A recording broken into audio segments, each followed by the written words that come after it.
EKG apparatini ishlash mexanizmi hamda EKG apparatini bemorimizga to'g'ri qo'yish haqida gaplashib o'tamiz. Demak, boshladik. EKG apparatimiz qanday qismlardan iborat bo'ladi? EKG apparatini birinchi mana bu ko'rib turganingiz bu elektrodlar. EKG apparatidagi elektrodlar. Jami 10 ta elektroddan iborat bo'ladi. EKG apparatimiz. Mana bu qo'limda ko'rsatayotgan bular qo'l oyoqlarga qo'yiladigan elektrodlar va bular ko'krak elektrodlari hisoblanadi. Bu elektrodlar orqali EKG apparatida maxsus tarmoqlar hosil qilinadi va bu tarmoqlar orqali yurakning turli qismlaridagi bepotensial o'zgarishlari aniqlanadi. Xo'p, endi EKG apparatimizni menyusiga keladigan bo'lsak. Va EKG apparatimizning tuzilishi, ya'ni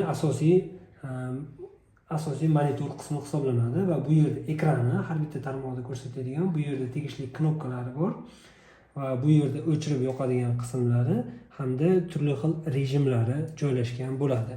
Bu yon tomonida esa maxsus qog'oz qistiriladigan joyi bor va bu yerga maxsus qog'oz, EKG qog'ozi joylashtiriladi.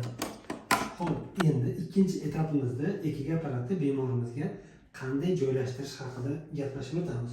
Buning uchun birinchi o'rinda bemorning holatiga e'tibor berishimiz kerak. Bemorimiz shunday chalqancha yotgan holatda, qo'l oyoqlari yoyilgan holatda bo'lishi kerak va qo'l va oyoqlari biror bir temirga tegmagan holatda, mana bu oyoq qismida paypari biroz yuqoriga ko'tarilgan holatda bo'lishi kerak.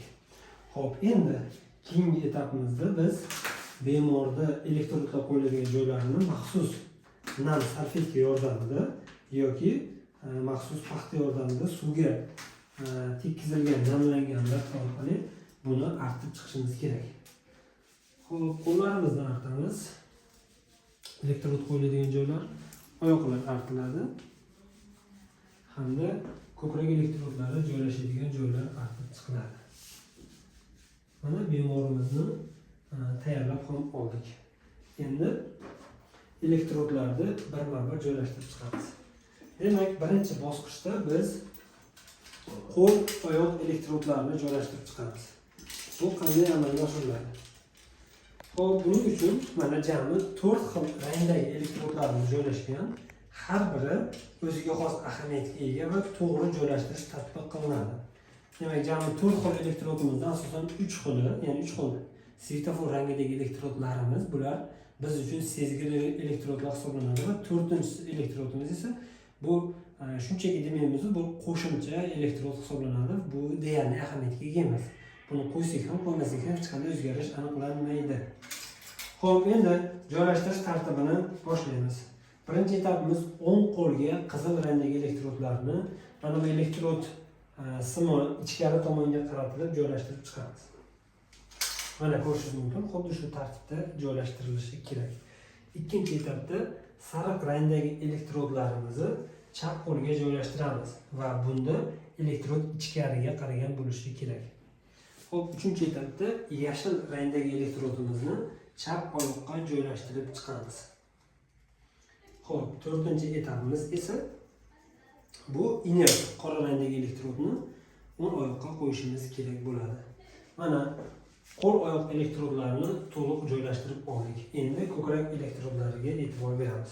Ko'krak elektrodlarimiz jami 6 ta bo'ladi va bular har biri e'tibor bersangiz tegishli ranglarga ega va bu ranglarda maxsus harflar joylashtirilgan bo'ladi. S6 degan elektrodimiz bu. Har biri misol uchun mana bu 1dan boshlanib 6 ta elektrodlar bo'ladi va bular tegishli joylarga joylashtirib chiqiladi.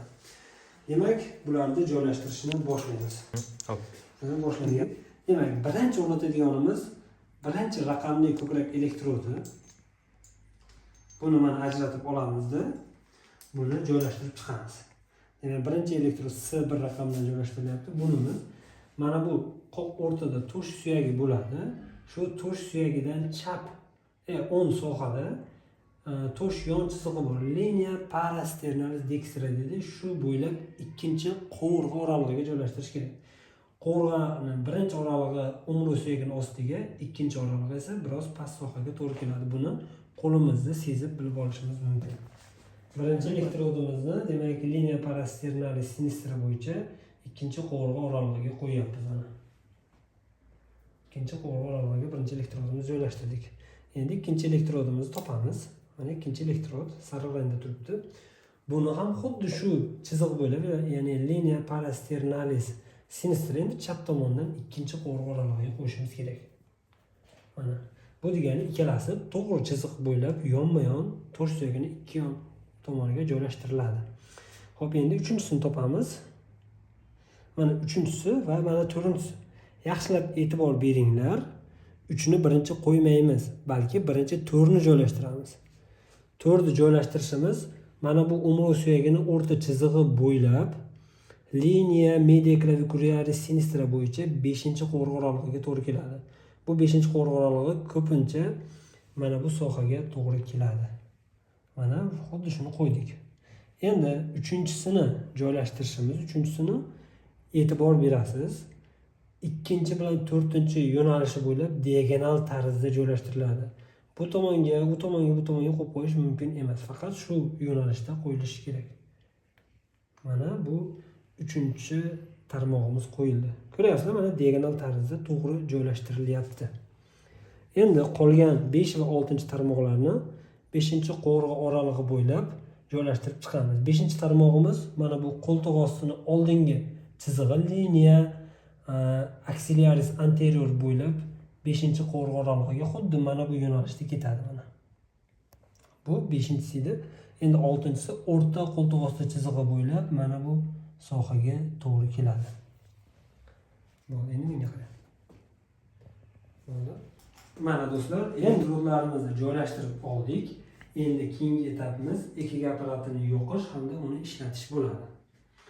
EKG apparatimizni yoqish uchun maxsus knopka bor. Yoqish knopkasi, shuni bosamiz. Mana EKG apparatimiz yonyapti.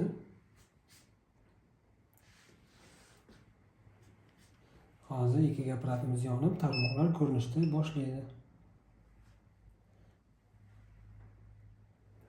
Mana EKG apparatimiz yondi va mana barcha tarmoqlar ishlashni boshladi. Ko'ryapsizlar? Bu monitorda mana bu yerda turli xil qismlari joylashgan bo'ladi. E'tibor bersangiz, bu yerda batareykasi va bu yerda apparatni yozib olish tezligi va uni kuchlanish miqdori. Va bu yerda yurak urishlar soni ko'rinadi.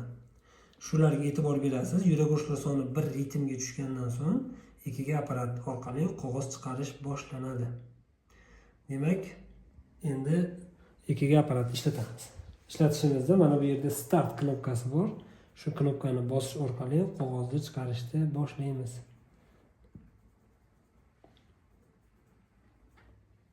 Start knopkasini bosdik, ozgina zagruzka qilib chiqarishni boshlaydi. Bu yerda ko'rishingiz mumkin, mana har bir tarmoqning nomlari berilgan.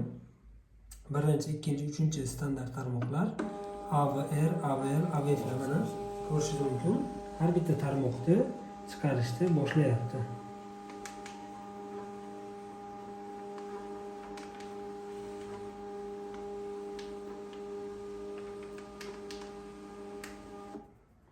Mana EKG apparatini yozib olish tezligi yakunlandi. Endi bu yerdan biz buni yechib olamiz va buni mana qo'limizga chiqarib oldik. Endi buni kardiolog maslahati bilan to'liq o'qib chiqiladi va tegishli xulosa bemorga aytiladi. Mana do'stlar, bugun sizlar bilan EKG apparatini qanday ishlatish, bemorga to'g'ri joylashtirish va qanday to'g'ri hosil qila olish haqida gaplashdik. Agar videolarimiz sizga foydali bo'layotgan bo'lsa, albatta kanalimizga obuna bo'lishni, like bosishni hamda kommentariy yozishni unutmang. Nasib qilsa sizlar bilan yangidan yangi tibbiyotga oid, kardiologiyaga oid videolarni ulashishda davom etamiz. Bizni qo'llab-quvvatlang. Cardio Science sizlar bilan har doim birga. Bo'ldi? Rahmat. Arzimaydi.